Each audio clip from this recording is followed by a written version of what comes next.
Good morning and सुप्रभात.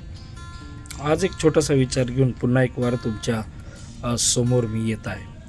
आणि तो विचार हा आहे की अनेक वेळेस आमच्या जीवनामध्ये या जीवनामध्ये वाटचाल करत असताना बरेचसे आव्हानं आमच्या समोर आहेत. आणि प्रत्येक वेळेस आम्ही त्यांच्यावर सर करत असताना किंवा त्या आव्हानांना जिंकत असताना आपल्या पद्धतीनं त्याच्यावर विजय प्राप्त करत असताना बऱ्याच गोष्टींना आम्हाला सामोरं जावं लागतं.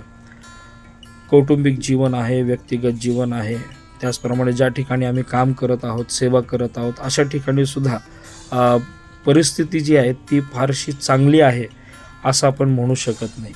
आणि अनेक वेळेस स्ट्रेसफुल लाईफ आहे, वर्कलोड आहे. आणि अशा परिस्थितीमध्ये अनेक वेळेस आम्ही हाती घेतलेल्या कामामध्ये अनेक वेळेस दिरंगाई होते, अनेक वेळेस फ्लक्च्युएशन्स येतात. पवित्र शास्त्रामध्ये मार्था आणि मरियाचा वृत्तांत आहे. आणि त्या वृत्तांतामध्ये ज्यावेळेस येशू त्यांच्या घरी येतो, लाजार त्यांचा भाऊ आहे, आणि त्या घरी आल्यानंतर बऱ्याच गोष्टी त्या ठिकाणी स्टेपअप होत असताना आम्हाला दिसतात. त्यापैकी एक गोष्ट प्रकर्षाने मला तुम्हाला सांगावीशी वाटते, आणि ती म्हणजे ज्यावेळेस मार्था येशूसाठी जेवण बनवण्यासाठी किंवा स्वयंपाकघरात त्याच्यासाठी उत्तम पदार्थ बनवण्यासाठी जाते. पवित्र शास्त्रामध्ये लूक 10:40 असं म्हटलेलं आहे, तेव्हा मार्थेला फार काम पडल्यामुळे तिची तारांबळ उडाली आणि ती पुढे येऊन म्हणाली, प्रभूजी, माझ्या बहिणीने माझ्या एकटीवर कामाचा भार टाकला आहे, याची आपल्याला पर्वा नाही काय. तिची तारांबळ उडाली, फार काम पडल्यामुळे तिची तारांबळ उडाली. आजही आमचा जो वर्कलोड आहे, आमच्या जीवनामध्ये कठीणता जी आहे, स्ट्रेसफुल लाईफ आहे, नेमकं काय एका दिवसामध्ये करायचं, 24 तास आता कमी पडत आहे.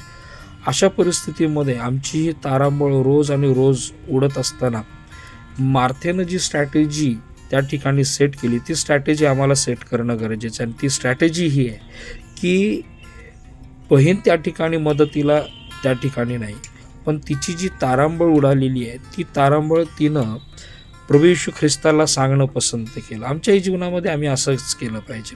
ज्यावेळेस आमची तारांबळ उडते, ज्यावेळेस आमच्यावर वर्कलोड आहे, स्ट्रेसफुल लाईफस्टाईल आहे, या सर्व गोष्टी आम्ही ज्यावेळेस आमच्या जीवनात येतात त्यावेळेस आम्ही इतरांकडे त्या गोष्टी शोधण्याचा प्रयत्न करतो.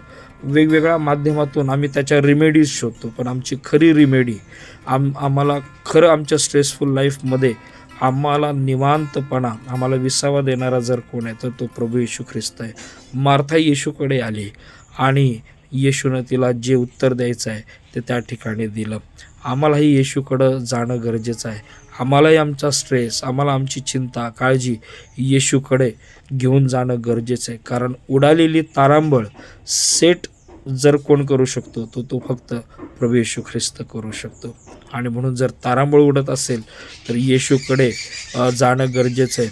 आमचे मार्ग तपासणंसुद्धा गरजेचं आहे. Thank you so much.